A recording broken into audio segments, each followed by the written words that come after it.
Yeah, it's interesting what Matt Icar said. He said that everything was the same. There was nothing special. It seems like Unai, he's been there. He knows. He don't want to put more pressure on the players. What he wants to do, them to be free, to have the freedom and to enjoy the game, but also to make sure they're winning. And also, Farah, they're going to have a few extra fans tonight, Villa, as well, because if they finish 5th and they lift this trophy as well, then 6th place in the Premier League will be another Champions League position as well. So a few more fans watching on tonight, I think. I'm sure of that, yeah. I mean, it's a great opportunity for the Premier League to have yet another team in the Champions League. But first and foremost, I think these Villa fans will just be wanting them to get the job done today. It won't be Villa fans that will be worrying about if there's a 16 in the Champions League. They want this trophy. And I think they're well equipped for it. I think Emre, you talk about that 11, but it's not just about that 11. He's got the whole squad equipped, and that's what wins you this trophy, not the 11 at start. That's what it's all about. That silverware there, Stan. Are they going to bring it home? Lindsay, I've been so close to it. I've been there, and I know how painful it is. You don't want those players to leave that stadium with pain. They want to leave it with that trophy. Well, there they are, lined up, these players with the opportunity of a generation. Can they grasp it and give these Villa fans a night to remember? Let's join our commentary team now. It's up to Ali McCoist, and first over to you, Darren Fletcher. Lindsay, thank you. Hello again, everyone. So Aston Villa's big night has finally arrived. The fans are here in Istanbul by air, land and sea. A night 44 years in the making. A night that this great club has waited so long for, in a quite brilliant atmosphere.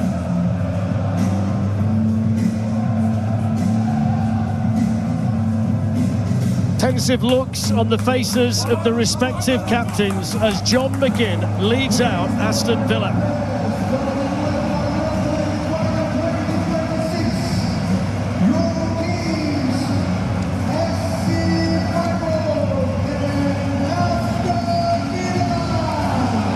The Besiktas Stadium has a lot of claret and blue in it tonight. The Villa fans out in force. The teams have never played against each other. And in Freiburg's case, it's the very first time they've played in a major European final. The heroes of Rotterdam in 1982 won the European Cup against German opposition.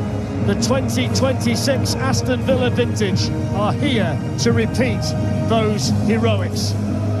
The teams are ready. It's time for the Europa League final.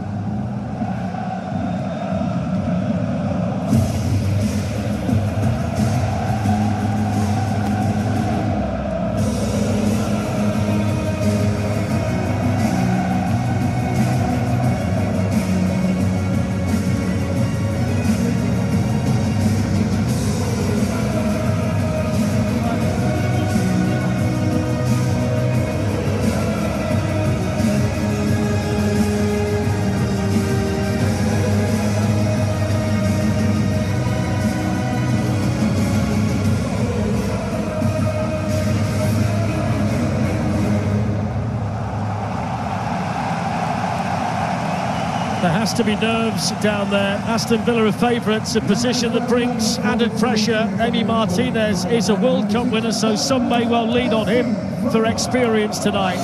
And it's England versus Germany in a European final for the 11th time.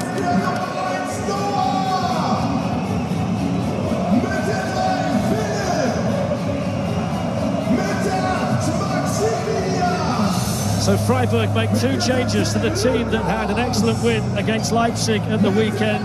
Lucas Kubler returns at right back, and the inspirational Vincenzo Grifo is back on the left side of the attack. There's an emotional start tonight for Nicolas Höfler. He's 36, he spent 21 years at the club, and he's retiring after the game. Keep an eye on the talented Swiss international Johan Manzambi. Igor Matanovic is the top scorer. Tonight's referee is from France, Francois Letexier, and the video assistant referee, Jérôme Brissard. Massive night for the captains. Vincenzo Grifo on the right, and of course, the irrepressible John McGinn.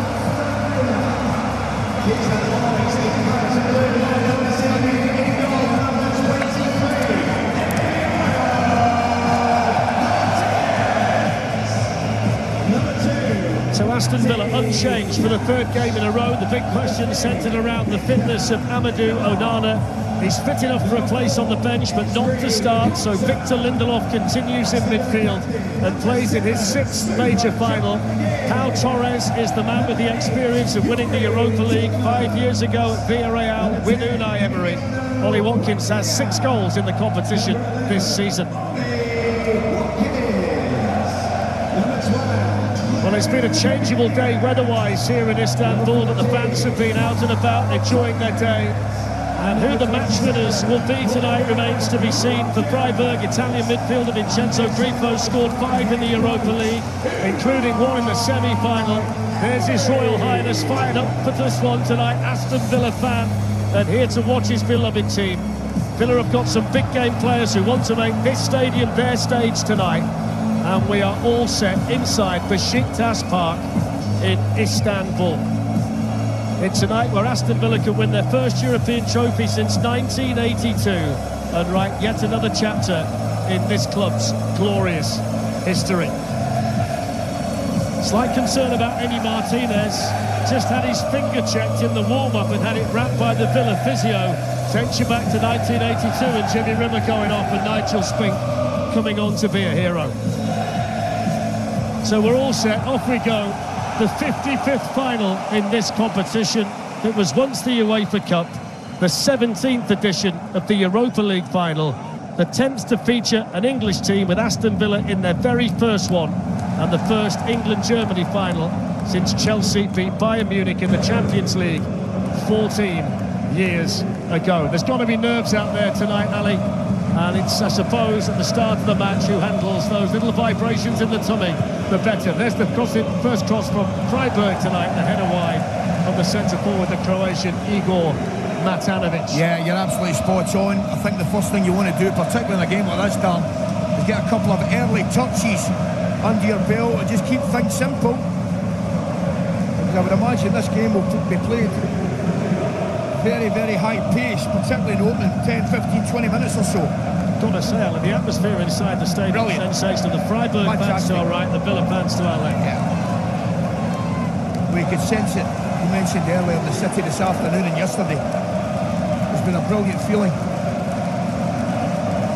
English teams have dominated in European finals against German teams, winning 8 out of 10. A trend that Villa hope continues tonight. You've got to go all the way back to 1975 for the last victorious German club, the night that Bayern Munich beat Leeds United. What a night for John McGinn. I know he's got a special place in your heart. The first Scotsman to captain an English team in a European final since Graham Souness with Liverpool in 1980. Yeah, it's a remarkable achievement, it really is. And if you could do it, it'd be wonderful. I was talking to his brother this morning, had a good chat with Paul this morning, John's brother. And I'm just hoping John's slightly less nervous than his brother was. Matanovic, now the dangerous Manzambi, who's only 20, but he's got called up for the Swiss squad at the World Cup. Villa attacking for the first time here through Rodgers, and shooting, and that's a good save by Atubolu. He didn't half catch a hold of that, Morgan Rodgers. Oh, but what a move it is. It's a brilliant ball, as you would expect from Tielemans. Fires it into Watkins, who takes a lovely touch, lays it off. Good effort, comfortable save.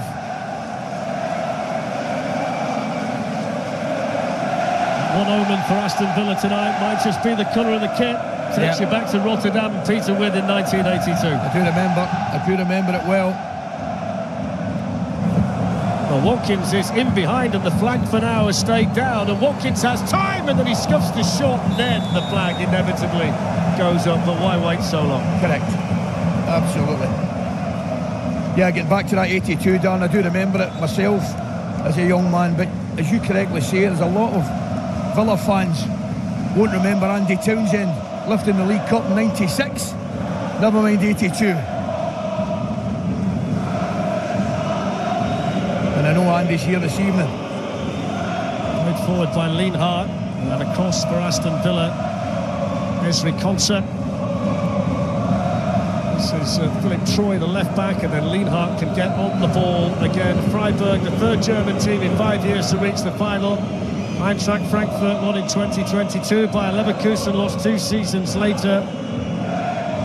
And if Villa do win tonight, they'll be the 10th team to be victorious in this final.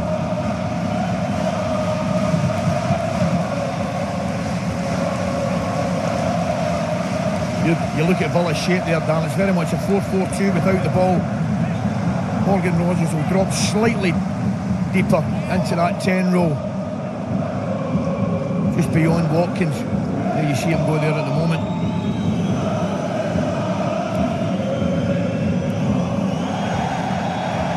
Freiburg wanted the free kick but don't get it, and then the free kick is going to go Aston Villa's way. So no Onana, he's on the bench tonight, so Lindelof starts in midfield as he did in the semi-final against Forest. What he does bring, Victor Lindelof, is experience of playing in this final. He actually played against Pau Torres in 2021, the only two players in the Villa lineup that have started a European final.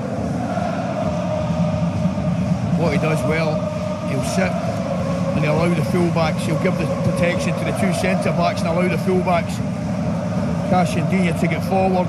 He did it very well the last semi-final second leg. We watched them. There's a lovely turn by McGinn, and the first yellow card tonight is shown to Philip Troy.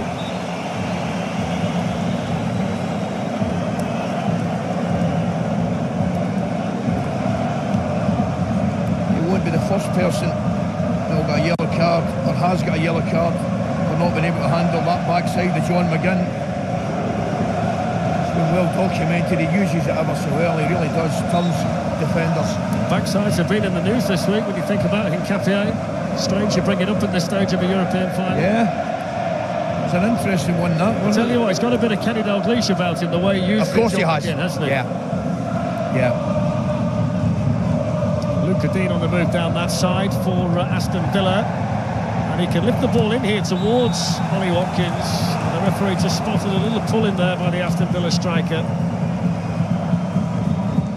The reason Villa play in white tonight, Freiburg are the designated home team, which bodes well for them based on the fact they've won their last 11 home games in the Europa League, even though it's on a neutral ground tonight.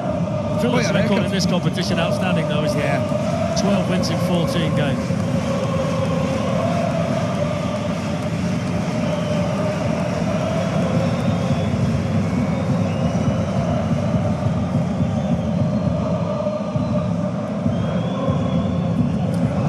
To Griffo, and across came Ezri Konsa, and gets the free kick for the challenge there by Igor Matanovic. I think the general consensus from the Freiburg supporters that you talk to is that win, lose or draw tonight, they're happy to be here. They've never played in a European final. An alarming statistic is that since Unai Emery's been the Aston Villa manager, they've spent almost double what Freiburg have spent in the entire history of the club. So the fact they're here tonight is a success for them, regardless of what the outcome ultimately is. I take your point, absolutely, but you can guarantee one thing: they're not here to make up the numbers.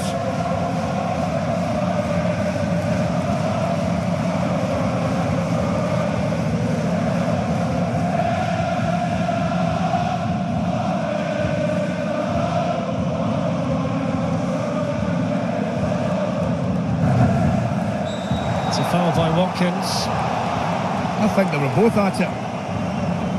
If you notice, there's a different sponsor on the Aston Villa shirt tonight than we usually see. That's due to the licensing laws here in Turkey, so they've had to make that change on the front, which makes the shirt tonight even more unique. Yeah. I was just looking at that replay again there, I have to say, I think they were both at it. Morgan Rogers to Emi Buendia. Now John McGinn.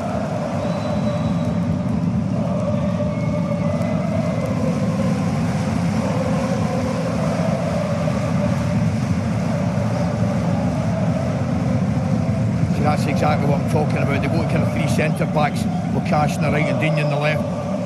Lindelof will play on the right-hand side of the three. Collins and Pau Torres. When they've got the ball.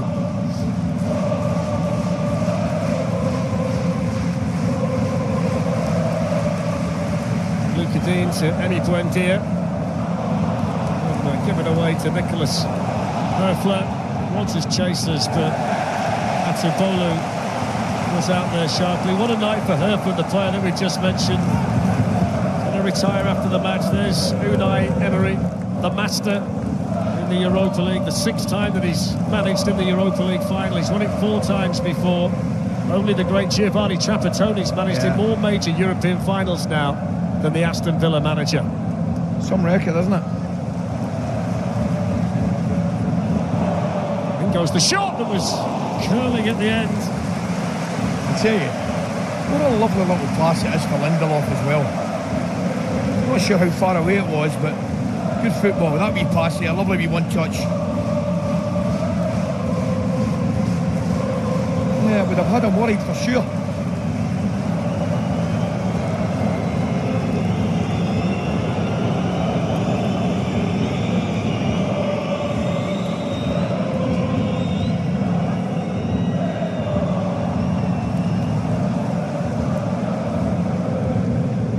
This is Matthias Ginter, who's been capped more than 50 times by Germany. When they are a team, Freiburg, stylistically, that tend to sit off. They don't press too much. They rely a lot on set pieces. In fact, they've scored 10 set-piece goals in their last 14 games. So that's essentially the preferred route to goal for them. So tactically, Emery knows exactly what to expect from the Germans tonight. Absolutely. Major threat set plays, aren't they? Pretty straightforward free kick there. Foul on Tielemans.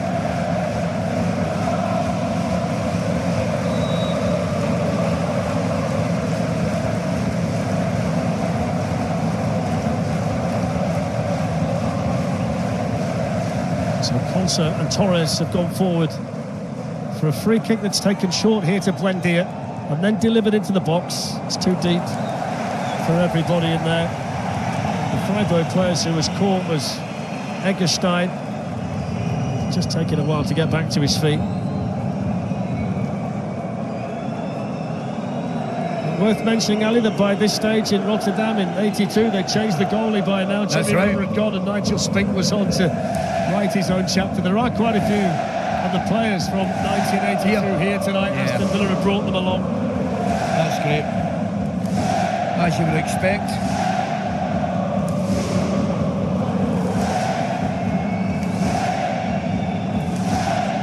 I must say, it's quite a scene behind Noah Atubolu's goal, those Freiburg supporters.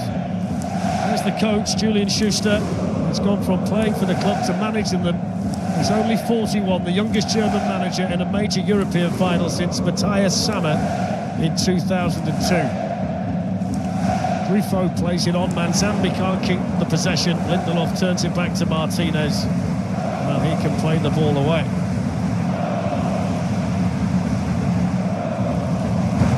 By Buendia, tied it up by Luca Dean.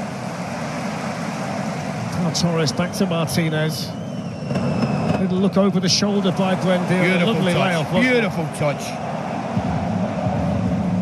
John McGinn's pass.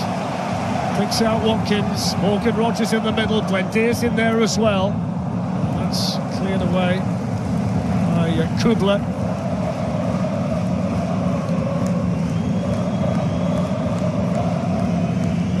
Getting a little bit of joy down that left-hand side, Villa, in between Kubler and Ginter. I think Ollie Watkins fancies it in there.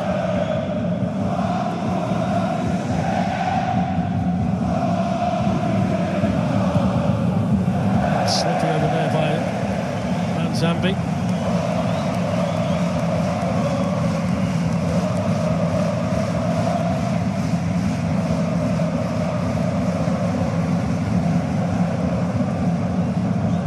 One thing that's been a feature for me yesterday and today, the smiles on the faces of the Aston Villa supporters, families, mums and dads, sons and daughters, grandparents and uncles and aunts. I mean, they're all here travelling in groups. They've taken all of the tickets and they've been an absolute credit to the club in Istanbul. Do you know what that is, Dan? There's something fresh about both these sides playing in a European final. Obviously Freiburg's first and Villa not been in a European final since '82. There is a freshness about it, and I think we can see and we can say safely that both sets of fans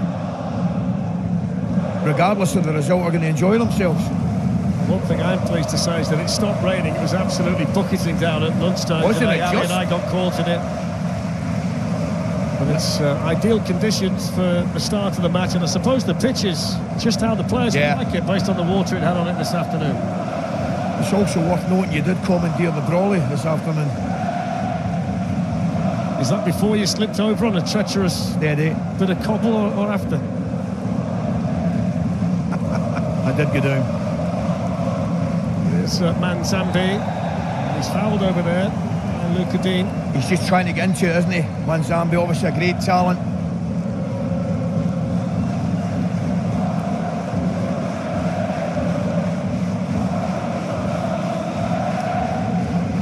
We've mentioned the set plays, haven't we? They've got the captain, Vincenzo Grifo, and Jan Nicholas Besta.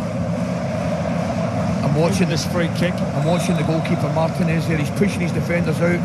He doesn't want them inside that box at all.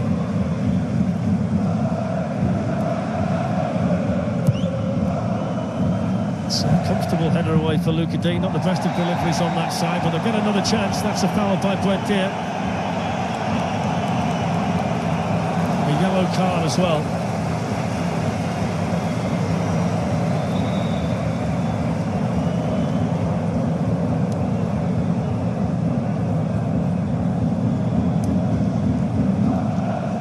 Judging by Freiburg skipper Grifo, he certainly thought it was an elbow. He's just holding it off, isn't he? He's not a lot in that at all. So Besta, the player who went down, just on Grifo, he's the first Italian to captain a non-Italian team in a major European final, which you wouldn't have expected, would you? No, I wouldn't.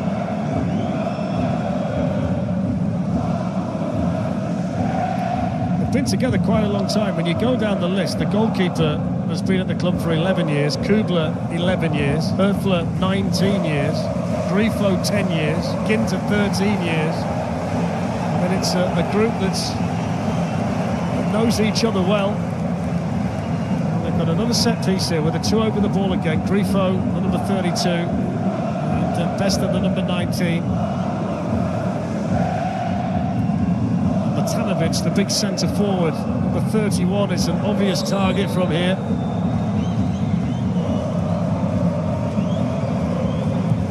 And it goes from Grifo towards Matanovic. It's a good opportunity. It was fired in by Höfler, and any kind of touch on the way might well have diverted that past Martinez. He doesn't strike it well at all, does he? To keep it down, he does keep it down, and it fizzes right in front of Ginter, I think. Here, I wonder if he could have, he could have stuck a right leg out there, and all of a sudden you're in trouble. He doesn't meet it well, thankfully. He keeps it down. Oh, what a chance that, I think, is for Matthias Ginter.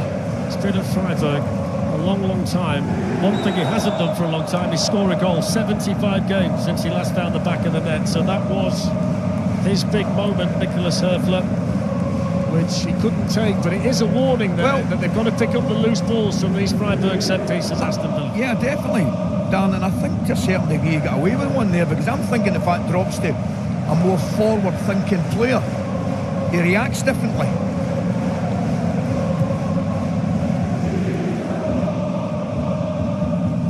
Kins with the header, gets it back again from Rodgers. Torres.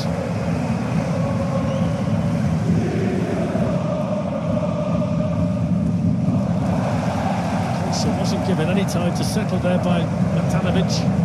No, and I think he'd have learned that by now. What a lovely ball. Off into Lindelof. Matty Cash.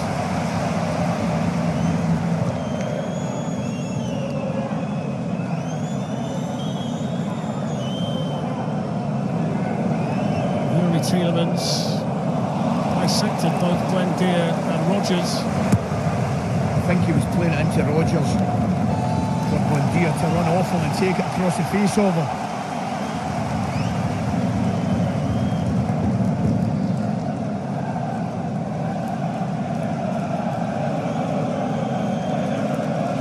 you think about the respective starts, Ali, approaching 19 minutes? Yeah, I don't think there's been an awful lot in it. They've both had a little bit of a sniff. Both of them, you can see, getting back into their shape very quickly when they don't have the ball, as you'd expect. That's one back by Watkins. He wasn't giving Lienhart any time on the ball. Now Lindelof.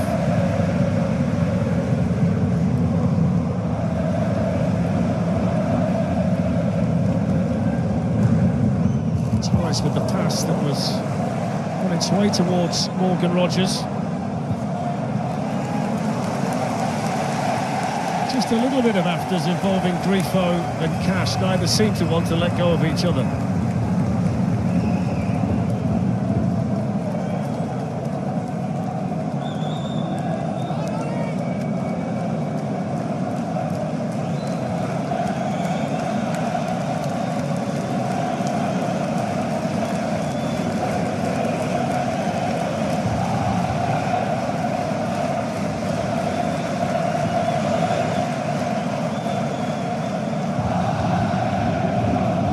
Jumping.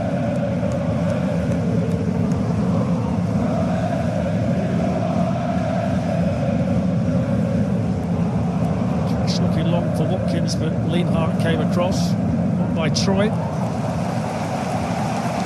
This is Maximilian Eggestein. Grifo showed a bit too much of that.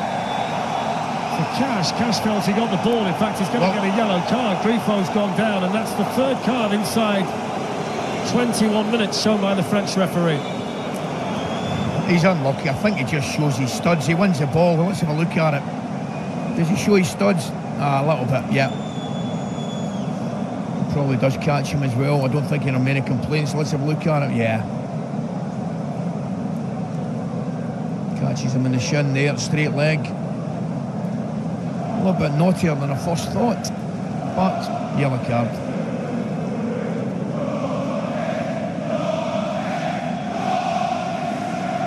The Villa fans have already decided the referee's not fit for purpose. If you could hear them in the background. Didn't take long, did it? No. In quite a polite way, all the same. Painful one, though, for the Freiburg captain.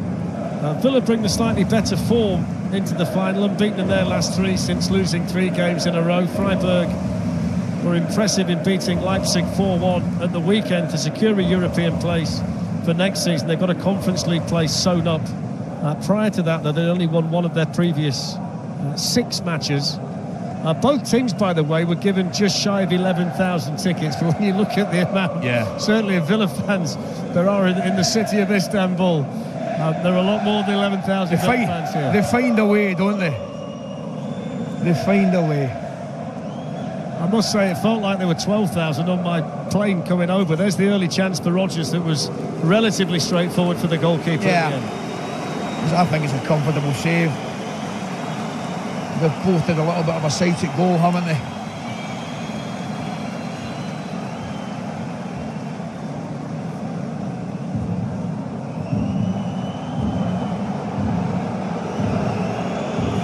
So Grifo is okay.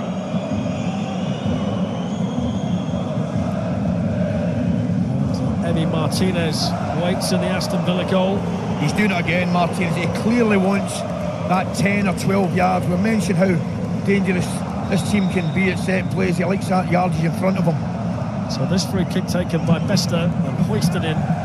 He's put too much on that.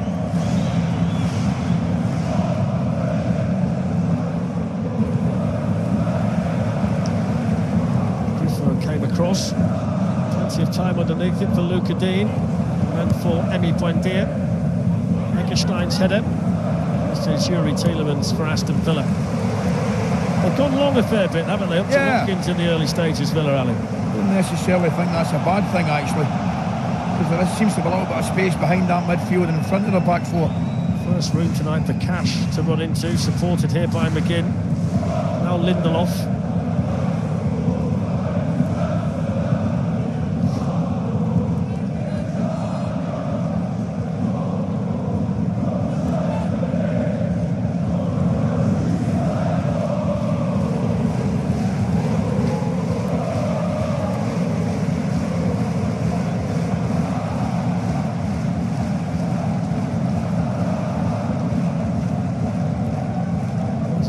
ball by Martinez towards Watkins. Lienhart came over. Had a hold of him for a second or two, but released it in time. Again, I know it's a long ball, and I know it's direct, but it's not mad, you know, because you've got to follow up and get the second ball.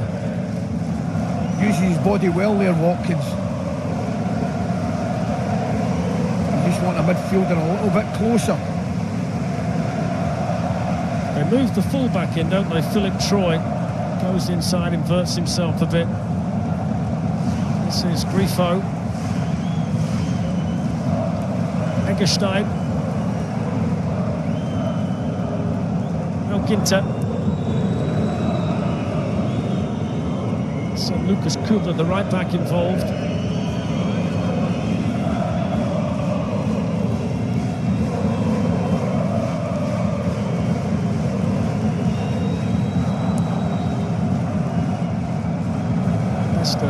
Forced backwards there by the pressing of Luka Dean.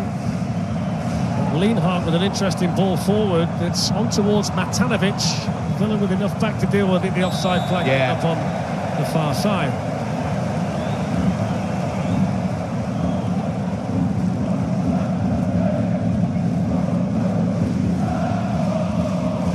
It's a long diagonal. He just tries to arch his run, doesn't he? A little bit unlucky, but probably just offside. One thing you would say about the game, opening 25 minutes down, both teams, when they are given time, get back, and they've got a really good shape defensively about them.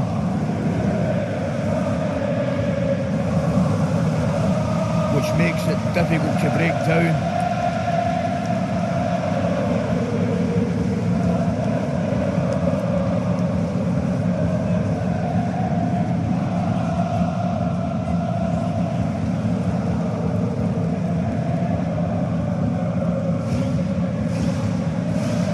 Martinez, who's never lost a major final in 90 minutes, goes long again. This time he overhits it. I'll tell you what. To Ollie Watkins. Again, it's clever because the full-backs are going in and McGinn in wider areas, and it's leaving a 2v2 for a long ball, which Martinez is utilising. He's going long. And I mention again, it's not a bad idea at all.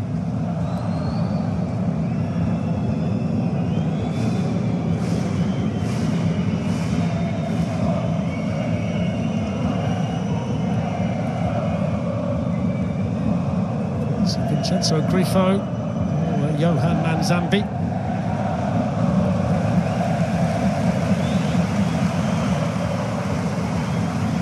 Just not get his range yet, Manzambi. Which won't disappoint Villa, obviously.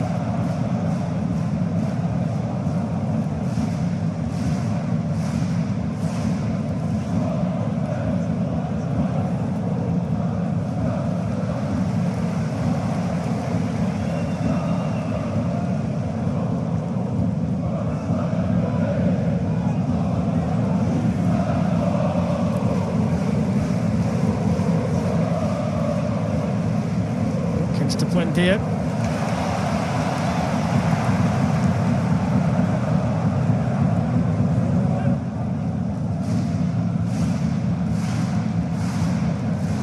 One observation would be at this stage, Ali, with approaching 28 minutes gone, they've managed to cut out the space, Freiburg, for both Rodgers and Buendia, those two tens in this Aston Villa team. There's not been any room for them to operate to this point.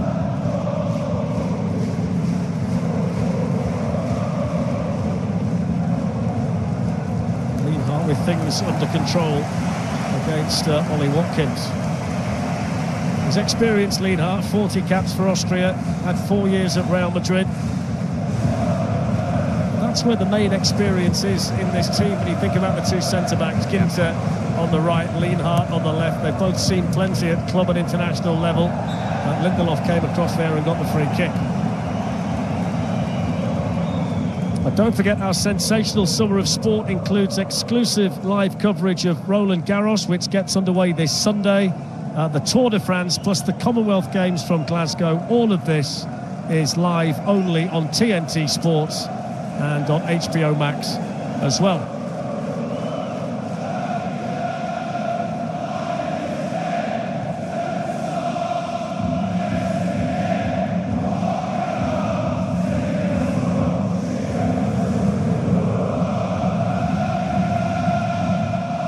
edging it to this point, Ali, in terms of possession. Aston Villa 57%.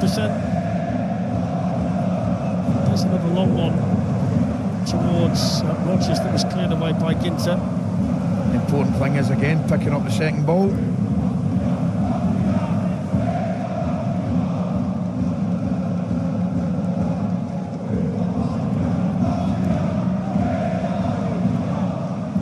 Cash gets it back again from John McGinn, finds Ollie Watkins. Here's Matty Cash. Outside of the boots, a lovely floated ball in. Luca Dean looking for Morgan Rodgers.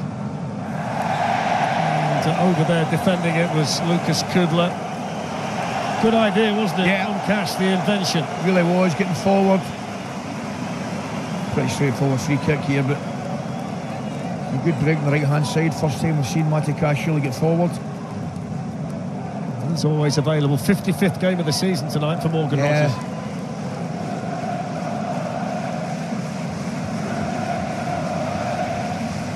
See again, you can't beat boys that turn up for the work. It's been a tight and cagey half an hour Yeah, in Istanbul. that's exactly how I'd describe it.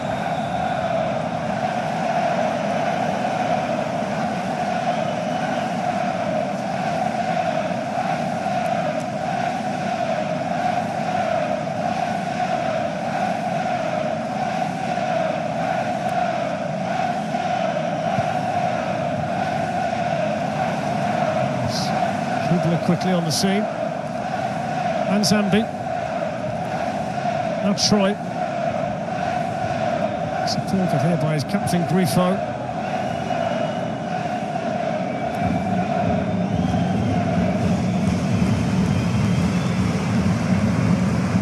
Bester.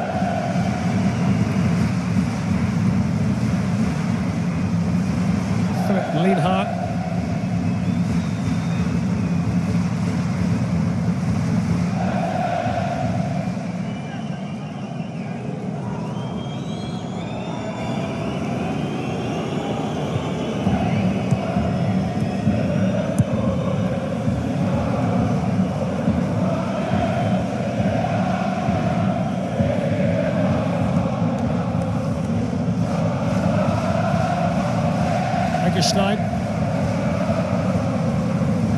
Touch on that side by Kubler's only going to bring throw into Aston Villa. I would think he'd be relatively happy, Julian Schuster, to this point. Just a little bit of concern on the face of Unai Emery, who never hides things very well. You know what's happened really opening half hour? Both sides are so well drilled defensively. You know, they're kind of nullifying each other, to be brutally honest with you. I know they've both had a little bit of a sight at goal, but not a lot happening.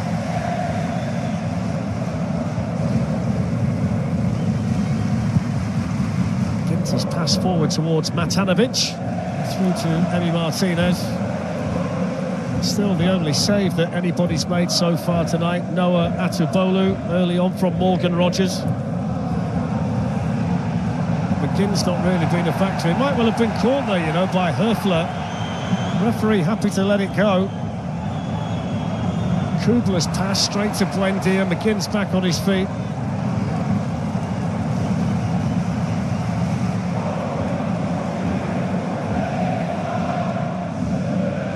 Yuri Tielemans. Manzambi tracked that well. Now this is Matanovic. Manzambi, shooting chance, which he's happy to take. And it's a straightforward save for Martinez and Villa. That's taken about 30 minutes, hasn't it? But he certainly looked lively, the young man there, Manzambi. Does initially well to take the ball from Tielemans with a good tackle. And he receives the pass again. It's a reasonable shot, a comfortable save.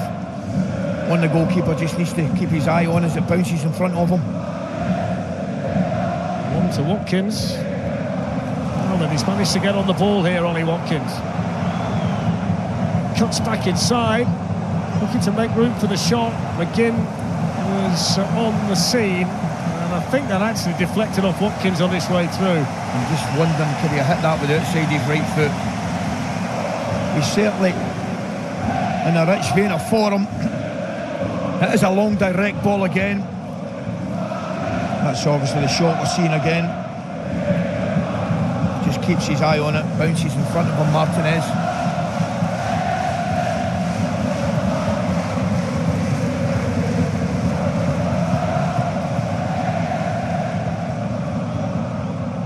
So with a head start on Matanovic. It's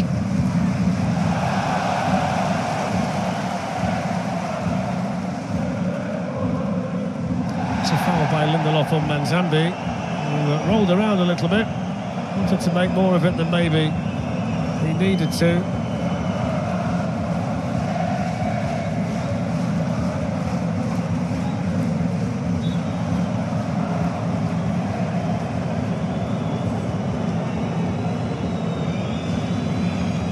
Hit the outside of his left leg there.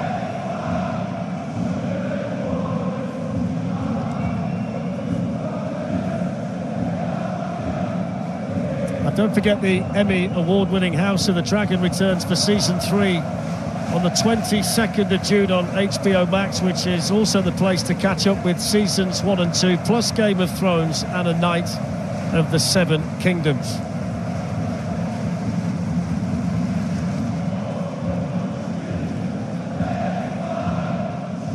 Must be a statistic now. Look, 2 fouls suffered. Have we got to that point? Good Lord.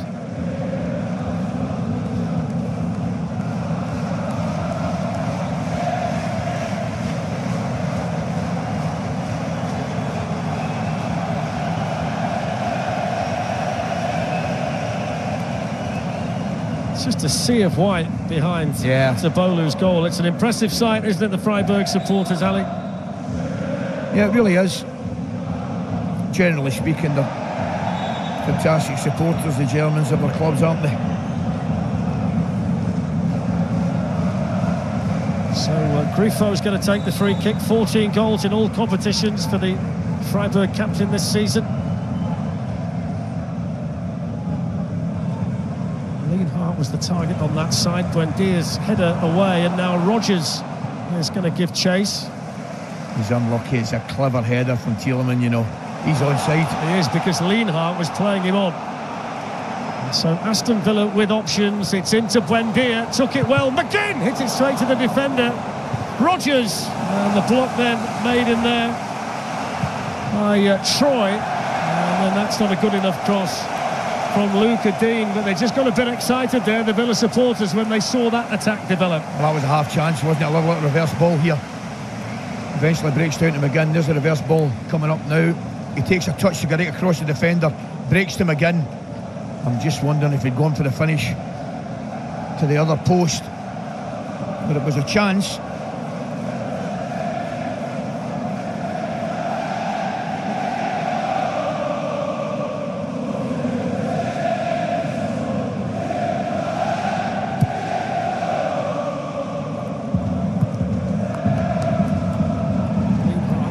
The one thing you'd say about Matanovic is he's a physical handful, isn't he? Yeah, he runs. He'll make himself a nuisance. He'll work the 2 centre-backs for sure, Dan. And he won't give them a minute. Some centre-forwards want to stay off the centre-back, but he's trying to initiate contact, isn't he, with Konsa in particular? Yeah, he likes to feel them, doesn't he? It goes to Morgan Rogers, flicked inside here to McGinn. That's good defended by Lienhardt, then played out here to Grifo. Look at that behind the goal. They're all bouncing up and down, the Freiburg supporters. Magnificent scene here inside this stadium in Istanbul. 0-0, McGinn's pass. That's away by Ginter. Lindelof, lost out to Matanovic. Little flick by Bester. Lucas Kubler plays the ball on to Eggestein, and then back to Matthias Ginter.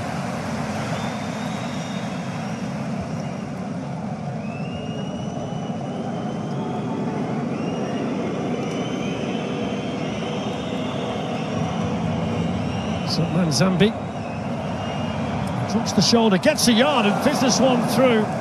Excellent play by the youngster. Just got half a yard and fizzed that through the Villa 6-yard box. I fancied it. He travels too far from my liking, from Villa's point of view. He gives Lindelof a step over, doesn't he? Comes back on his left foot, gets away from him. fizzes one across the face of the goal. Pina does well at the back post, actually. Might well have been entitled to expect somebody coming in. Matanovic to get in there, you know. Yeah.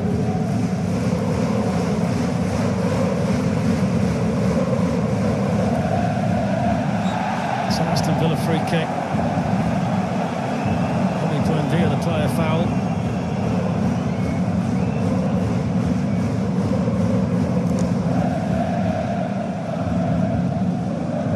He's obviously seen something, Unai Emery, which has told him to go direct tonight up towards Ollie Watkins. Yeah. Would you like to see Villa play a little bit more?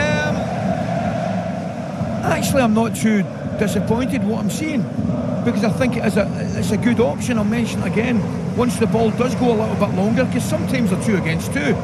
You need the midfield to go up as quickly as possible to get the next ball. Yeah, by all means, mix it up a little bit, but I don't think it's a bad tactic. Rodgers plays it on here to Buendia. Luca Dean with the cross, Rodgers the target, that's behind for the corner off Kudla. Did well. Yeah, the right full-back does really well.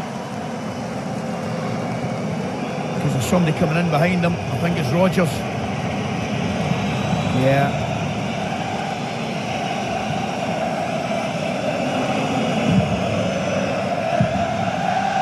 The Aston Villa supporters in full voice inside Besiktas Park. Luca Dean out to take the corner right in front of the Freiburg fans with less than 5 minutes to play in the first half. Floated in by Rodgers. Coming onto it, Tielemans!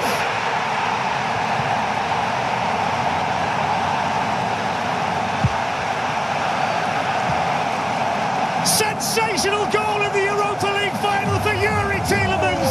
He went into the back of the Freiburg net like a rocket. Freiburg 0, Aston Villa 1. Brilliant goal. My goodness, what a goal, what a strike. And everything about it, believe me, is absolutely rehearsed. You watch his movement, you watch Tielemans' movement. When that ball's played, look, there he goes. Beautiful. He pulls away from the ball, runs into an area about 20-25 yards. That ball is deliberately put into that area for him. That's the easy part. There's the technique. Oh, lovely job. Lovely. What a goal. Ali, Yuri Tielemans once scored a screamer in an FA Cup final. He might just have scored a better goal in the Europa League final in the white of Aston Villa. Yeah, what a goal, it really is, Dan. Beautiful goal. Everything worked to perfection. The ball too on the movement, you can see him pull away. It's beautiful. When the ball, I think it goes to Buendia, and you see Tielemans pull away into that area to get his little bit of space, and boy, does he finish it well. It's a big, big night for Aston Villa. That's a big, big goal from Yuri Tielemans. The 29th goal they've scored in this competition, the most of any team.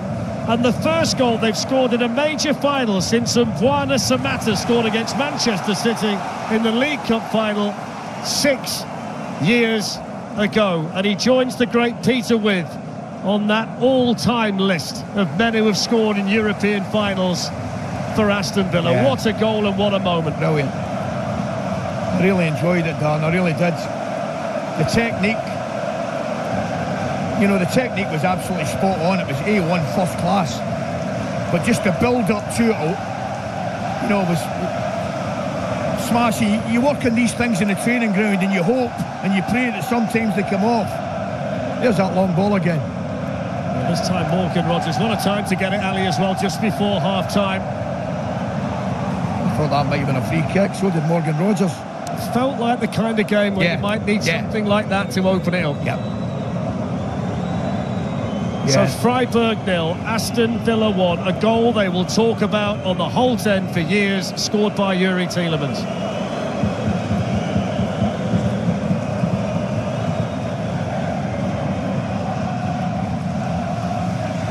Again, I want to talk about the technique. He just lets it drop as well. There's sometimes an urgency or a need or a desperation when it's coming to hit it early. Right, but what he does, he just lets it drop and meets it beautifully. Well, you could be at Villa Park right now, because it feels like the whole end has moved to Istanbul. The Aston Villa supporters singing their hearts out. And inside the final minute of the first half, Aston Villa with the lead in this Europa League final. Manzambi for Freiburg. In it goes towards Troy, and the last touch there off Cash, that's behind for the corner. Just another little warning there. Manzambi, to be fair, down the last 10-15 minutes, yes, he had a quiet opening, half hour or so. Clearly comes off the Villa defender's chest there. Look at this is an interesting one as well. Corner kick to Freiburg, and Villa at this moment in time have got 4 men up the pitch. They have, which means that Freiburg have got to keep 5 out of the penalty area. A little bit worried about that edge of the box, so here. It's been pulled back here to Bester, who then floats one in, and Martinez, big game player, can bowl it out now to the hero of the hour, Yuri Tielemans, who can power forward now for Aston Villa. 3 minutes of stoppage time. Emi Buendia pulls in the cross, McGinn couldn't divert it. They get the corner though, it took a deflection. See, the gamble nearly paid off, didn't it? They were certainly short-staffed at the back for the corner. One point I'd make, just going back to the Tielemans goal, Austin McPhee's going to get a lot of credit for that, the set-piece coach. They are one of the best teams in the business at blocking at set pieces without giving away free kicks, and they allowed Tielemans to be free for the goal. Yeah. Well, the guys will watch his movement at half-time, I'm sure, but it's beautiful. He just drifts away to the opposite side of the pitch, and he's all alone. And then just look forward to seeing the technique again, I really am. So Matty Cash to take the corner, swings it in, Buendia lets it run, and then Konsa got his foot to it. He's disappointed with himself that he didn't get more on that. Oh, it looked as though he actually got some backspin on it. Seemed to spin off it, yeah. That's half a chance there. Yeah. Aston Villa tightening the screw at the end of the first half. Konsa just asking the French referee if he wasn't being held there. Might well have had a case, you know, Manzambi all over him. Yeah. So from the other side, McGinn cleared as far as Matty Cash.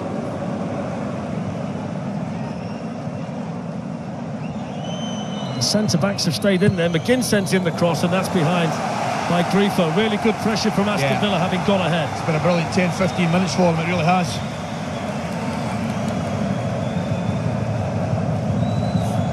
I mean, the goal aside, he's a very, very clever footballer, Tielemans, isn't he? What a player. Just, he uses intelligence, game savvy, different level. And it goes from John McGinn. Luca Dean. Esri Konsa back to Morgan Rogers. Tielemans, space for McGinn, plenty of white in the middle. McGinn to the byline, dinks it through, headed on, not directed, flicked away by Bester. Not the best of clearances then by Matanovic. They can't get out at the moment, Freiburg. There was just a couple of inches too much on it, but I think it was Konsa come in. Great space for Buendia if they can find him. McGinn has time to turn, hit the shot, bends it! Oh yes!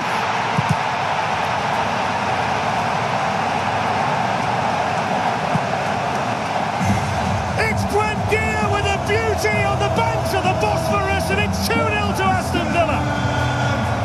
What a goal! I don't think I've had a better view of a top-level goal in my life than I've just seen. Dan, we're right behind it. We know exactly what he wants to do, and he executes it with absolute perfection. Watch this. This probably doesn't do it justice. It starts at least a yard outside that post and curls in beautifully.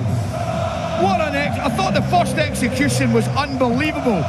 Oh, that's certainly on a par, if not better. That is sensational. It's his 150th game tonight for Aston Villa, and what a way to mark it. What an end to the half for Villa, with two outstanding goals. Yuri Tielemans with the first one, Emi Buendia with an absolute belter for the second into the top corner. Half-time in Istanbul, dreamland for Aston Villa. Freiburg 0, Aston Villa 2.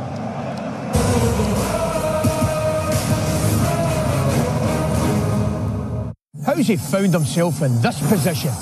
Got to say, that is magic.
Remember to check out FootMob's social channels on Facebook, Instagram, Twitter and TikTok.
Two absolutely world-class goals scored just before half-time. Yuri Tielemans in the 41st minute, Buendia 3 minutes into stoppage time, the last kick of the half. Neither coach at half-time has made a change, but the emphasis now very much on the German team to score the next goal in the final. Well, they have to, don't they? That's a foul on the scorer of the second Aston Villa goal. 43 years and 359 days since Tony Barton led Villa to victory with that Peter Witt goal in Rotterdam against Bayern. the last trophy, the League Cup, in 1996 under Brian Little. It's a big club that dreams of big nights. What they've got to do now, Ali, is just finish off the job. Yeah. As you correctly say, there's a lot of pressure on Freiburg now. They've got to open up and have a go. They've got to score the next goal. Glaringly obvious, that statement, I know. And it could leave more gaps for Villa to exploit that they're doing at the moment. It's Morgan Rogers, and it goes to Emi Buendia. It's a firm challenge on him by Matthias Ginter. Troy under pressure from John McGinn. And the referee sees that as a free kick to Freiburg. The Aston Villa fans are at that end of the Besiktas Park Stadium. They didn't agree whatsoever with the Frenchman. You know, and you can look at Egerstein right round the referee again. He just comes across, Joe, and it's probably a free kick. I don't think it's anything more than that. Yeah, I'm not sure the leap in the air was required. So Manzambi, one or two nice moments from him in the first half, and that's not a bad pass. And Martinez did well to get there and then drop it. The offside flags up, but wasn't that alert from the goalkeeper to make sure he didn't slide out the penalty area with it. It was a good run, but I thought he'd just gone early. And the referee's assistant agreed with me.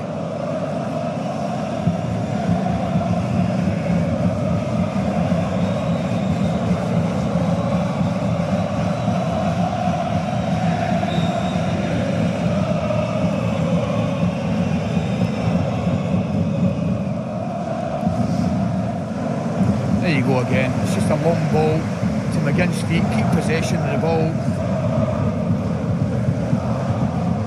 We did talk about it in the first half, but it's been a tactic that has worked. They've mixed up pretty well, the Villa.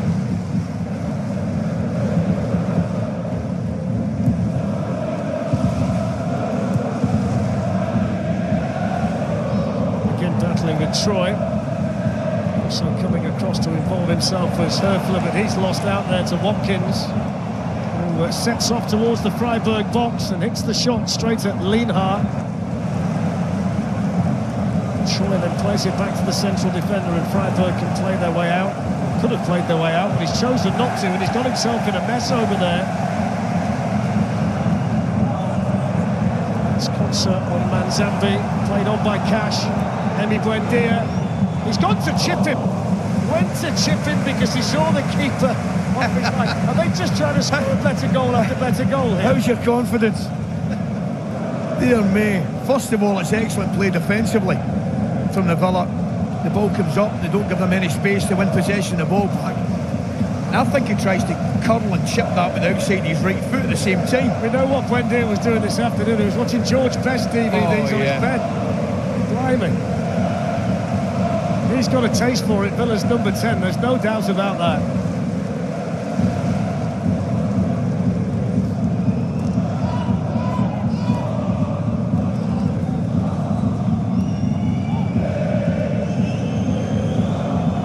Lucas Kubler, Nicholas Herfler.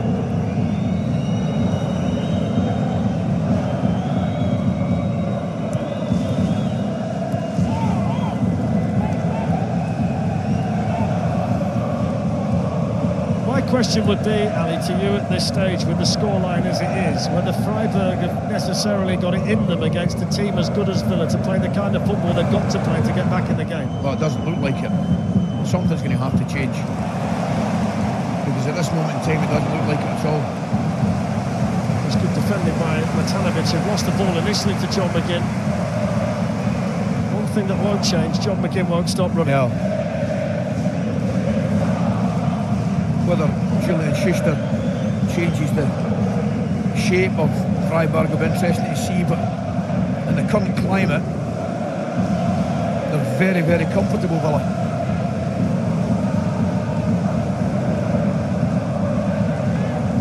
They've only got 3 players on the bench who have scored goals this season: Osterhager, Scherhand and Hurler.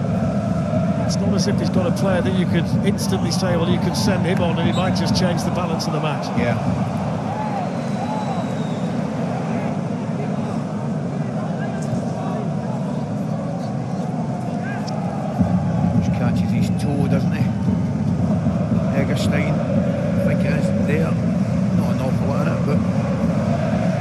probably the correct decision.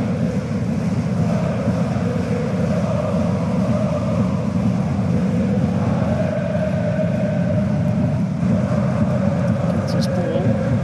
Picks out the captain, Grifo. Manzambi. Everybody back in a good defensive shape for Aston Villa, and Martinez in a really good position. Yeah. It's a little bit surprised that Grifo didn't have an effort when he cut inside his right foot there, Darren. I thought it opened up for him a little bit. Grifo's been involved in the most goals in this competition this season, scored 5 and made 4, and he's got a goal or an assist in each of his last 5 matches in the Europa League. He's not as yet been able to open up Aston Villa. He's certainly going to lean heavily on their captain though in the second half. And Rodgers did well to keep his balance, and then inevitably when he did go over, get the free kick. Do you know something? His movement's brilliant. I'm watching him. I don't know if the camera caught it. He goes to spin in behind the centre-back, and as the centre-back goes towards his own goal, he just drops short and gets it to feet. His movement's very clever.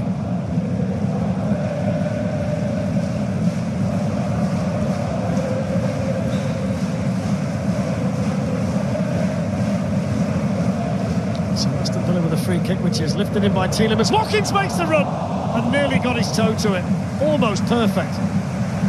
It's very difficult, the way he's running, the way the ball's going. It's almost inevitable it's going to go in that direction. But again, another clever set play.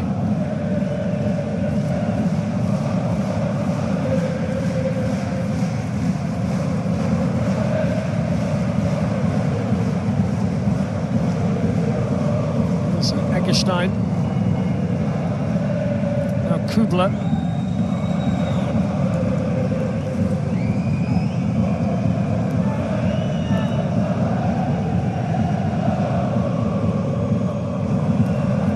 Really got behind Aston Villa once. Yeah. That was Manzambi when he got to the byline in the first half. Other than that, everything's been played in front of this Aston Villa defence. Kubler's cross, that's straightforward. And we mentioned in the first half, darling, it's glaringly obvious. The centre forward, as willing as he is, Mantovic, he's not going to run in behind a full-back or turn a centre-back. I don't think, you know, he's very much likes to field the centre-backs and doesn't mind a physical challenge. It's a Freiburg team that's only generated 3 opportunities so far tonight. The long-range shot from Manzambi, the only one they've had on target, and that was an easy save for Martinez. They're attacking the end where their supporters are. There's the long throw from Manzambi, off the head of Victor Lindelof. Cash was there. That's a vital challenge by Torres. Tell you what. Really good defending by Pau Torres. Yeah, it was. Good challenge. Perfectly timed. It was Lienhart, he just gets in before, Darren.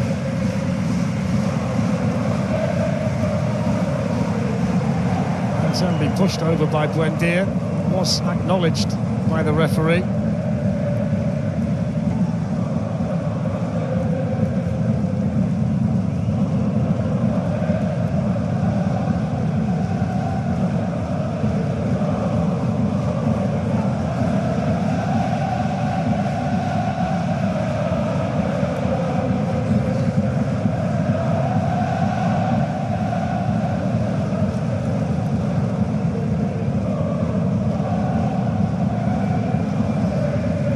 Ginter, Philip Lienhart. Aston Villa well organised. Yeah, the one thing you would say, certainly pushing players forward.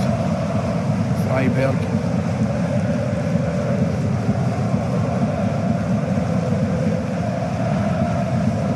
Which I'll mention again, will leave them a little bit vulnerable at the back.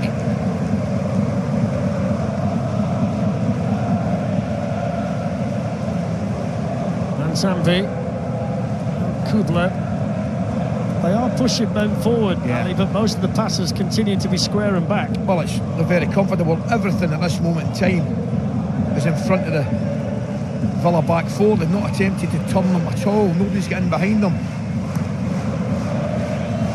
It's been fairly comfortable defensively for Villa. They've got to get runners coming from deeper. Freiburg from their point of view and try and mix it up a little bit.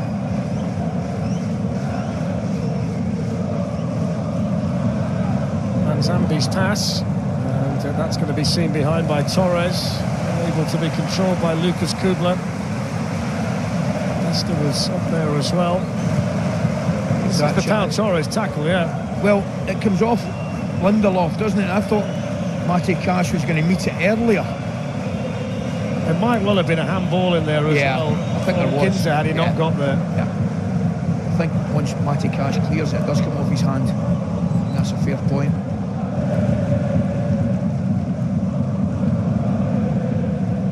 Lovely. Lovely. Tielemans, and now Luca Dean. It's in front of Unai Emery. On it goes to Buendia.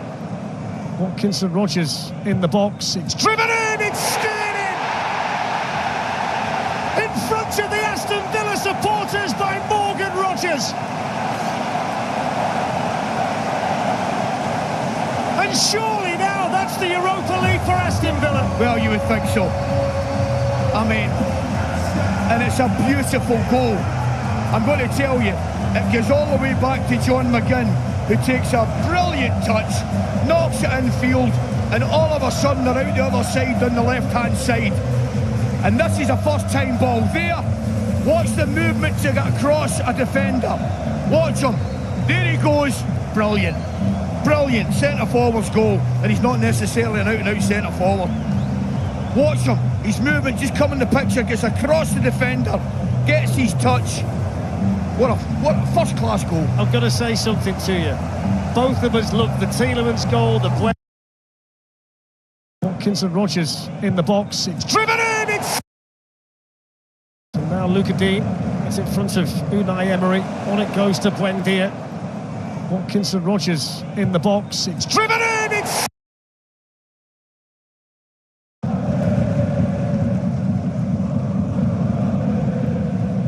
Lovely. Lovely. Tielemans, and now Luca Dean. It's in front of Unai Emery. On it goes to Buendia. I haven't seen anything at all, you know, that would alter that opinion. But an hour gone, 3-0. Some fantastic goals, but equally, defensively, not been troubled with 30 minutes remaining.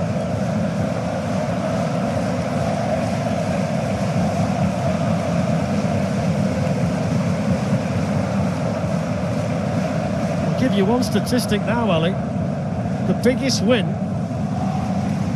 in a final in this competition was 4-0 Sevilla against Middlesbrough back in 06. It's very much on now for Aston Villa. I was at that game. Here's Manzambi, Eggestein, now Bester. Freiburg 0, Villa 3. There's the header by Matanovic. Now the offside flag was up against the big Croatian striker. I mean, this has gone tonight about as well as a European final can go. Well, I'm going to be honest with you, the opening half hour, there wasn't a lot happening. You know, there was a chance either end. Wasn't a great opening half hour, then it exploded into life with two fantastic goals. So the changes made by Julian Schuster. They've taken off Lienhardt for Max Rosenfelder. And they've taken off the veteran Höfler for Lucas Höhler. 29 minutes to go. Freiburg need a Europa League miracle.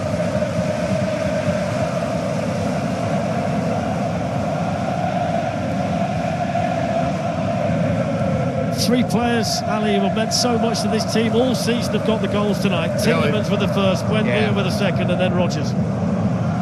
And you're right, mate. I've loved every one of them for different reasons. It's been a joy, absolute joy.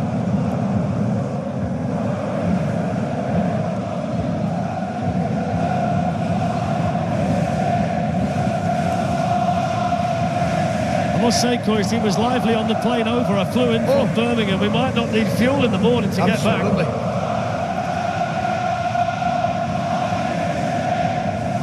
That plane could be any altitude tomorrow.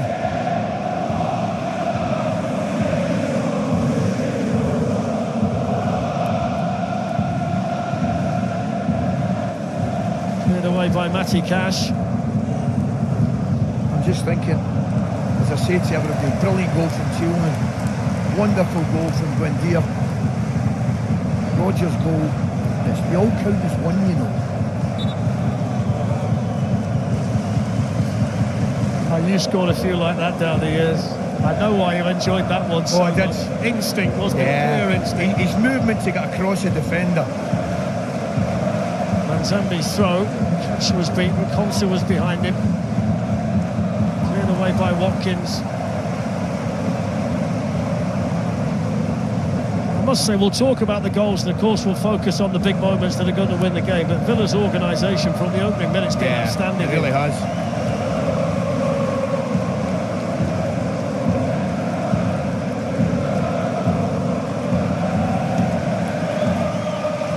By the way, he's the first Englishman to score in a Europa League final, Morgan Rodgers, since Daniel Sturridge scored against Unai Emery's Sevilla back in 2016.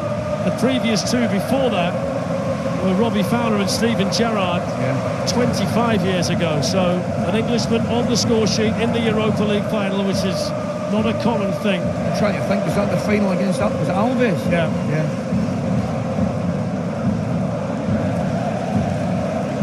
Do you know the big difference, I think, Dan, between the sides? I mean, we mentioned possession, the opening half hour and things like that. The big difference for me, Villa looked as though they've got a couple of players, 2 or 3 players in the team that clearly can do something different. You know, whether it's bend one into the top corner or meet a volley. When you've got players in your team that can do something different, what an advantage it is. In goes McGinn. It's been a great balance about Villa tonight as well, hasn't it? When you think about the attacking players he's got on the pitch, but they've not lost anything defensively by playing them all. Yeah. I mean, I'm looking forward to seeing, mention it again, all the goals. What about that from Victor Lindelof? Brilliant, he's been terrific. But seeing back to the third goal, I mentioned earlier John McGinn's part in it. Watkins chases, and Atabolu to be sharp about it. Going on about the movement from Morgan Rodgers, but the whole goal from start to finish is a different level.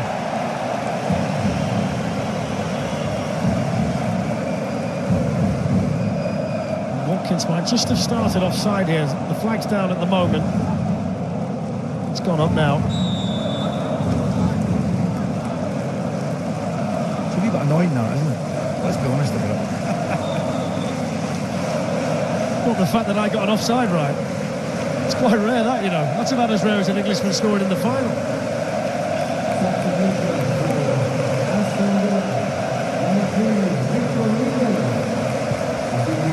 So Lindelof's night is done. And what a performance he's given. Not just tonight, but in the semi-final second leg against Forest as well. He's more than played his part, Victor Lindelof, and it's going to be replaced here by Amadou Onana.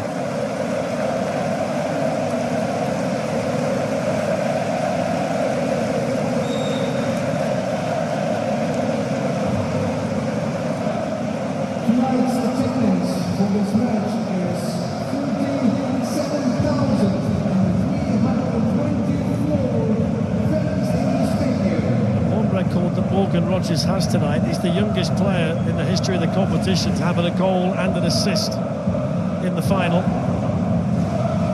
Got a big summer ahead of him as well. He's played a lot of football, but he's going to be on cloud 9 having scored that goal. And quite importantly, you get the impression that the England manager's a big fan, don't you?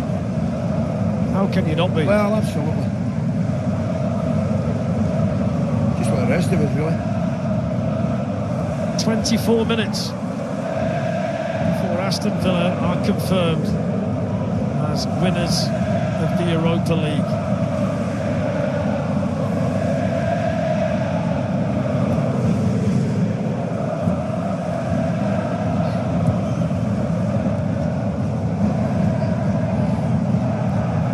Moved aside by Egerstein, but there was Tielemans. There is Amadou Onana. So difficult to knock off the ball fairly. Lucas Kubler conceding the free kick.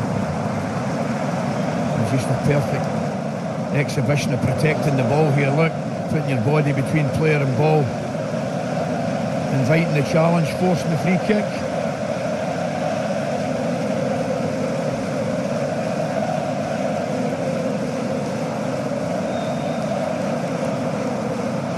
Tielemans over the free kick, the man who started the ball rolling for them tonight with that exquisite volley.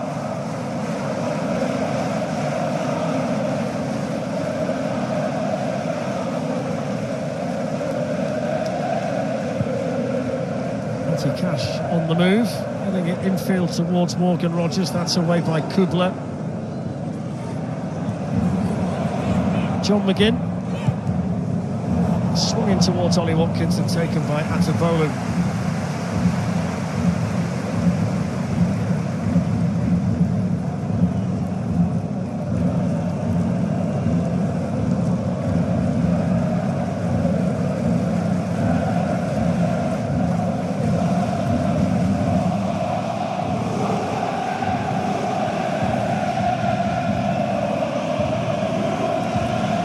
John McGinn, Ollie Watkins off and running, and he's got support. Watkins patient, wants a goal, takes on the defender. And that's a good foot in by Ginter. You can understand why he wants to score, but Buendia have made a great run. Yeah, he had. To his left-hand side. You know exactly what Watkins is going to do. He's going to try and go on his right side, I beg your pardon, and get the strike across the goalkeeper. But he takes a heavy touch there. It's not a good touch.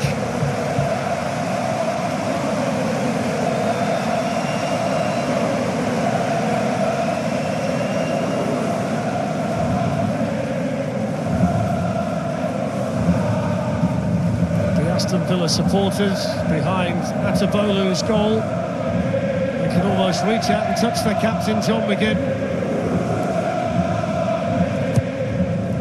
It's in towards Onana at the far side, and he hits the outside of the post with a header. Now Luca Dean, Morgan Rogers. Little flick again by Onana. That's a corner. Off at Rosenfelder, but they were so close to a fourth there, Villa. Yeah. Don't think it's ever going in, though. And I think the headers from that angle, I don't think it's ever going in. No, he's probably better advised going back post, trying to knock it into a dangerous area.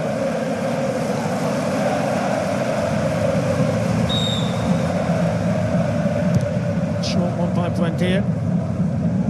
Pulls it back here for Matty Cash, who can line one up and let it go. And on a night of spectacular goals, it wouldn't have been a shock had that found the top corner. No, and do you know something? Again, it's a rehearsed set play.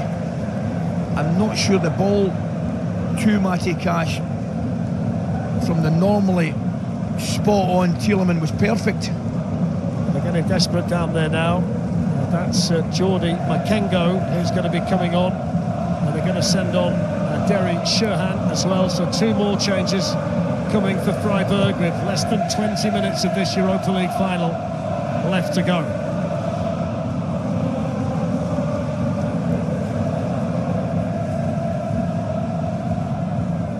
It's Riconsa nice and composed. Kubler, though, was able to beat Buendia to the ball, but Onana gets one of those long legs in for Aston Villa.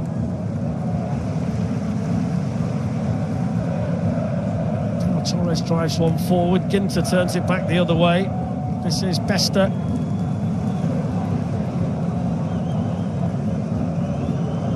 Manzambi. Now Hurler.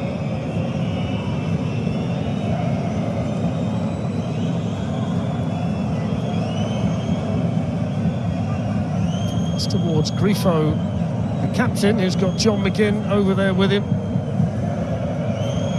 It's going to be Martinez's ball. It's a bit of wrestling in the middle, which might well have gone Villa's way. Had it not worked out, there's the long one towards Watkins. Is that not a free kick? He just charge across and smash him over, Rosen. Well, it's not the NFL. No, I hear what you're saying, but I think he just stands his ground.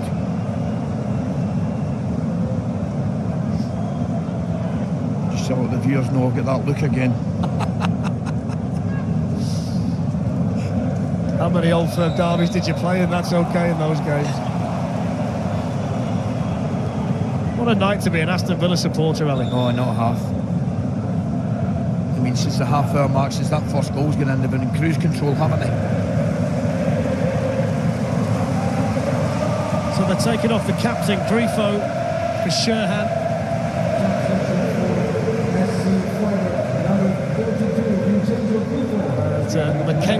is coming on for Kudla.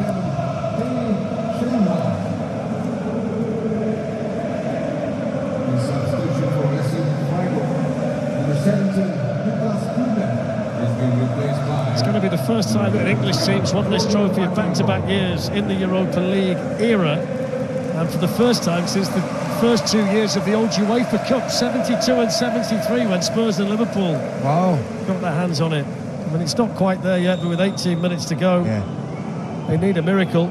Besta sends in the free kick, and Martinez came, just hampered by his own player, but when it's your night, it's your night. He was in the right place. Not half. Not half.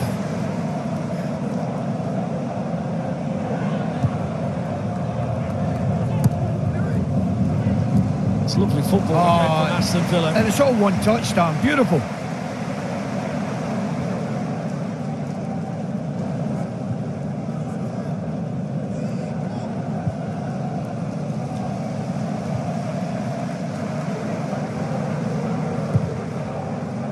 Torres towards Ollie Watkins, put it too high. Fascinated to see what the summer has in store for Aston Villa, based on the fact they're in the Champions League already via the Premier League, and they've got a really good team. It's what they do to the squad now to make sure they can compete deeply on both fronts. In case you'd forgotten, and knowing you, I know you wouldn't have, they didn't win any of their first 6 games this season. It's amazing. They weren't scoring goals either No. at the same time. Seems a long time ago, that. Certainly does.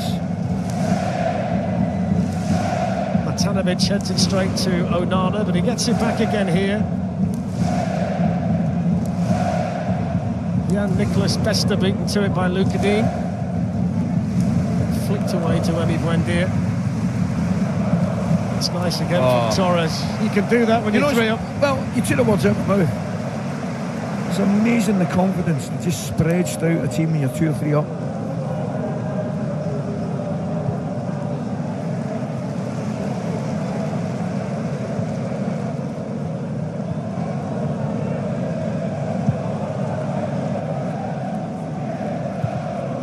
It's a lovely pass by Torres to open up Freiburg.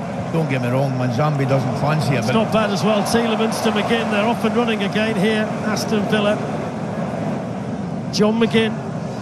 Yuri Tielemans. It's Emi Buendia! Oh, he's put it wide. Oh my word, that would have been sensational. The football was sublime. I can't believe they passed him. The pass to him was ridiculous. And dare I say it, he just gets a little bit casual. I know exactly what he's trying to do. He thinks the goalie goes down and he's trying to just kind of lift it over his right leg. Ali, that's football from another planet until the finish. Yeah. Watch this. This is the pass that you love. Oh, that's magnificent, the pass. And he can't see it from that angle. But I'm thinking to him, he's got to go other side. He's trying to give it the eye. Yeah. It's exactly what he's trying to do. But he's got to go the other side. Start it outside the post and bring it in. Oh dear. He thinks the goalie is down, and he does go down the goalkeeper, and he just tries to lift it over his right leg. Haven't they been brilliant? Oh, what about that pass? Oh, what about that pass? Brilliant. He's taking a seat. He's prowling around down there. He knows that he's 14 minutes away from winning this trophy again. And when you're a club of the size of Aston Villa, you need to win trophies. These are the goals.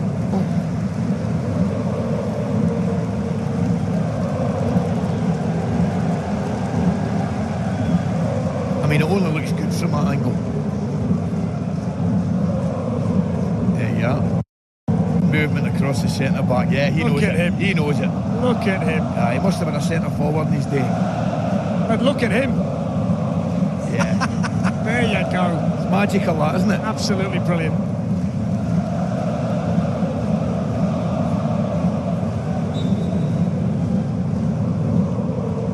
Could be a busy New Year's honours list. In a certain part of the West Midlands, Ali. Oh, yeah.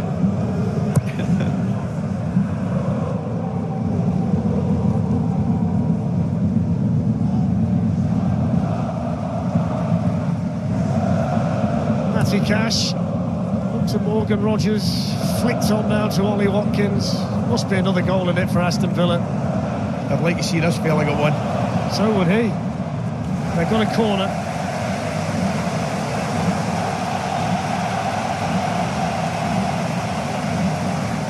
You know, I really enjoyed Watkins and Rodgers' performance against Forest, particularly in the second leg, and equally again tonight. Dear me, they've worked very, very well as a pair. I must say, Ali, that game was a hot topic on my plane over with the Villa supporters. Were you getting a bit, were you? I did. Yeah. A lot of adjustment. In great spirit, though, by the way. That's all that matters. Yeah. So 12 minutes left in this Europa League final. 3-0 to Villa. Cash with a corner. Buendia just missed the header. John McGinn comes onto it. And that's Bolu saved it. If they could have one thing behind that goal, it would be a goal for John McGinn. Absolutely. I wouldn't mind one up here either, to be honest with you.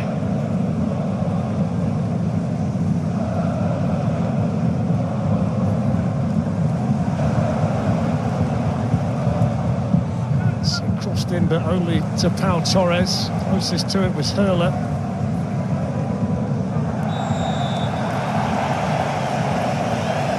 Don't forget, we've got the Conference League final. Crystal Palace against Rayo Vallecano next Wednesday, 6:30 on TNT Sports 1.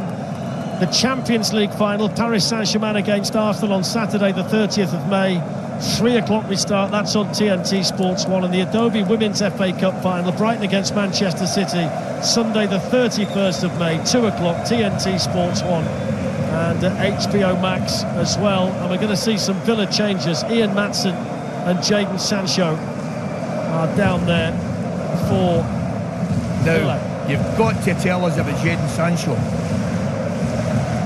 Well, if he gets on, he's going to be playing, and he's going to get on in a European final for the 3rd successive season with a 3rd different club in a 3rd different competition. What a start. Which is mad, isn't it? What a start.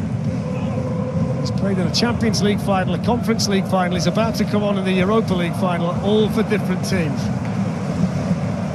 Might be my favourite start of the season. I looked at it today, enjoyed it, and I was hoping he would go on for that reason. I'm not sure whether it's a positive stat or a negative stat as far as Sancho is concerned. I'm a half full kind of guy. I know you are. I think there's a few completely full behind the goal. Yeah. Ali, celebrations are going to go long into the night here in Istanbul. Aston Villa 10 minutes away. It's a foul on Rodgers.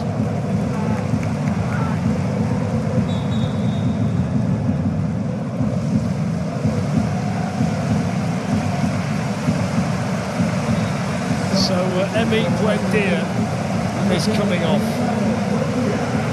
And one of Marquis left on tonight's final. Yeah.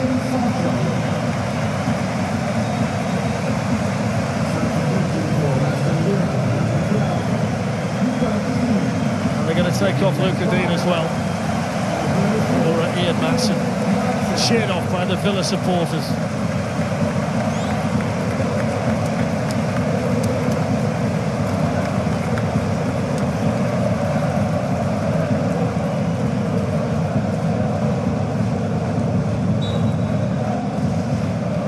Certainly won't be any change, dramatic change in tactic or shape.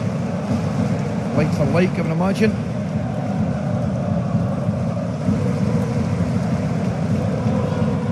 Pau Torres is only moments away from a 2nd winners' medal in the Europa League. Jadon Sancho and Ian Maatsen quickly involved.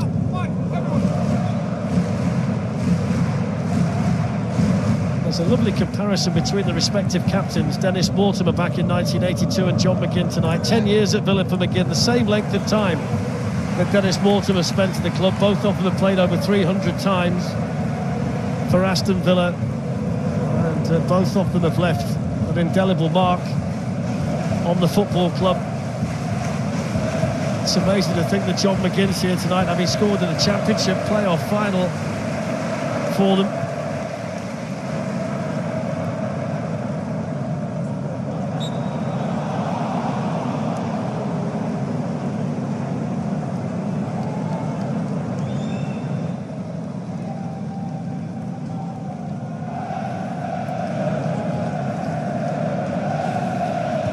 just had too much quality tonight. Yeah, they have. Ali, haven't they, for Freiburg? The first goal was the thing. And we'll obviously talk about the quality of goal, but the importance of it, just to calm everybody down. And since that has gone in, it's just been one-way traffic, really. They've totally dominated the game, Darren.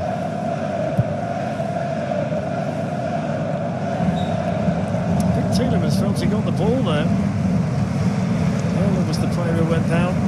I mentioned it as well, the 3 goals, but that aside, that they've been so comfortable defensively, Villa, this evening.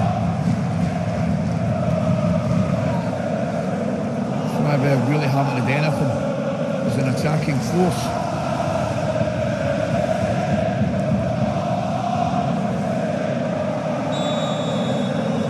The player stopped in his tracks there was Max Rosenfelder. 7 minutes to go.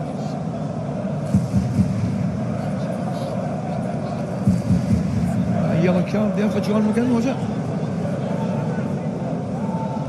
Yes, it was.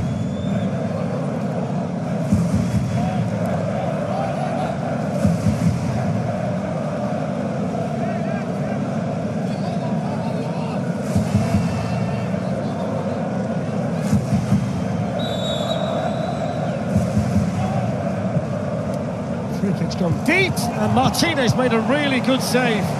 Manzambi got his head to the ball. I think. Flags up, isn't it? Yeah. Yeah. But you're right, the goalkeeper didn't know that.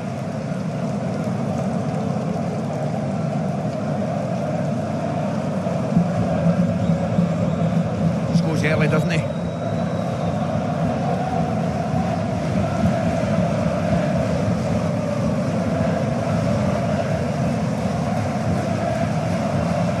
Based on what we just seen from that save from Emi Martinez, it reminds me of the head of the release of Supergirl in cinemas starring Millie Alcock. Now's the perfect time to dip into the DC universe with James Gunn's smash hit Superman, now streaming on HBO Max.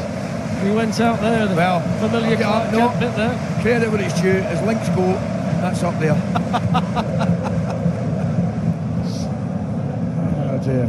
There's McGinn, Onana.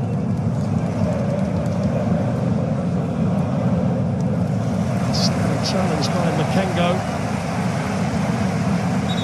I wonder whether we might see 1 or 2 more Villa changes. I think Tyrone Mings might be preparing himself. Christian Gunter's going to be sent on here to replace Jan Niklas Bester.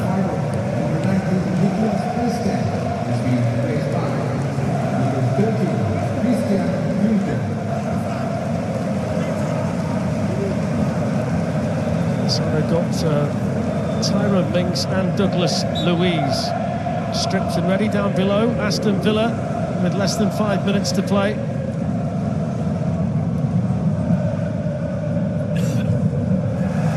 They'll get the corner, which is won for them by Morgan Rogers.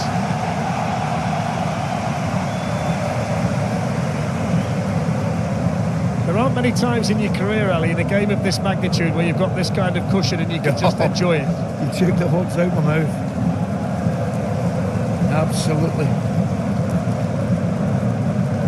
Certainly the team of 1982 weren't afforded this kind of luxury. Had to play right to the end against Bayern Munich that night. I think that was a different level of German opposition as well.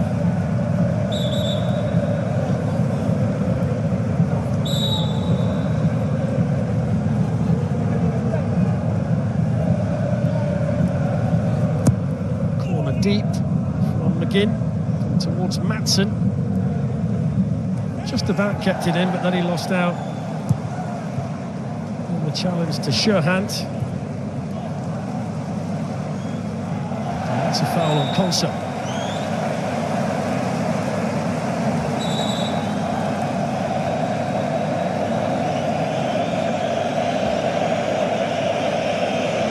Do you know what, Ali? Since they won the League Cup under Brian Little in '96, Villa have had 14 different permanent managers. Spent 3 seasons in the Championship. They've lost 2 FA Cup finals and 2 League Cup finals.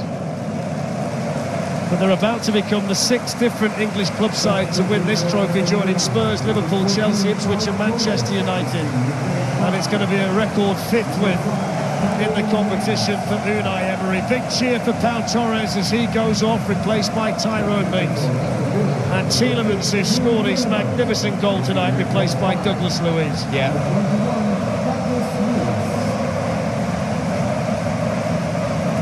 What an evening for them.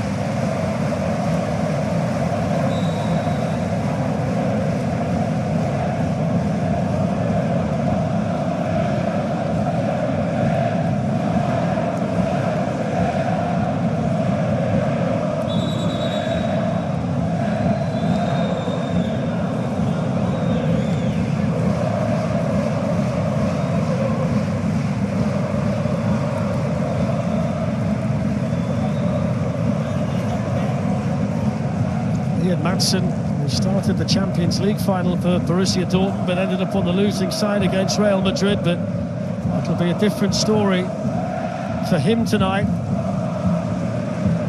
Emi Martinez, who just seems to win finals, and we wonder whether the summer might bring him another one. 2 Copa Americas and a World Cup with Argentina. Yeah, I wouldn't be ruling that out.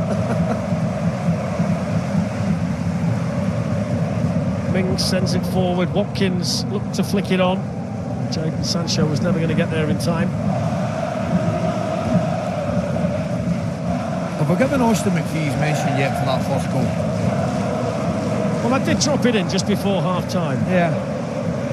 I think we should do. Oh, definitely. Yeah. Definitely. Unai Emery certainly giving him a mention. Yeah.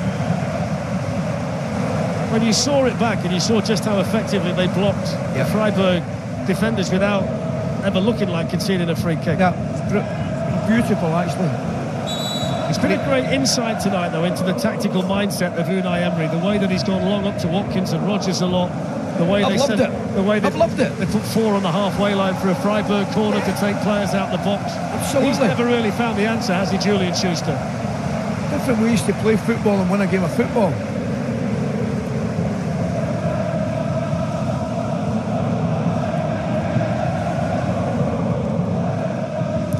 I must say, Coisty, since the Superman mentioned the phone's blown up. Yeah. I didn't look. I thought you went early on it.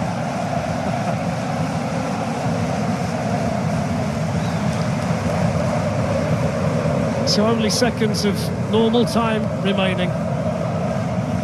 As Johan Manzambi prepares to hurl this long throw-in into the Aston Villa box.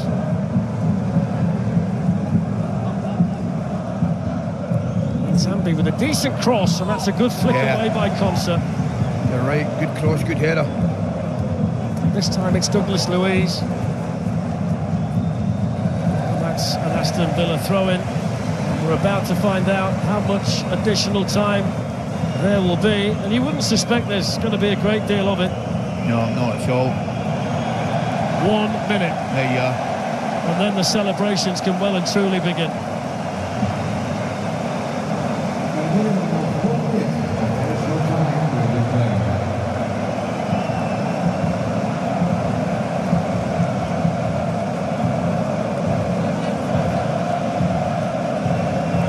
Performance.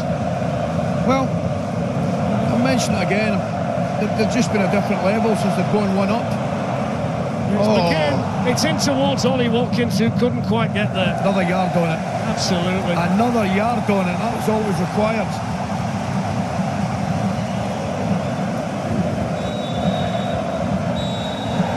The full-time whistle. Istanbul is claret and blue. Aston Villa have won the Europa League. The 30-year wait for a trophy is finally over.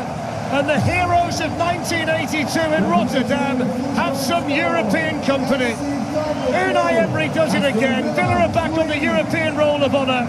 It's a glorious night for one of English football's great clubs. But how they've had to wait for it. The villains became heroes in Istanbul tonight. Legends have been made. And the team from the second city has another European trophy. What a night, what a performance, and the 3 goals, outstanding. Just an absolutely perfect night for the Villa, and it really was.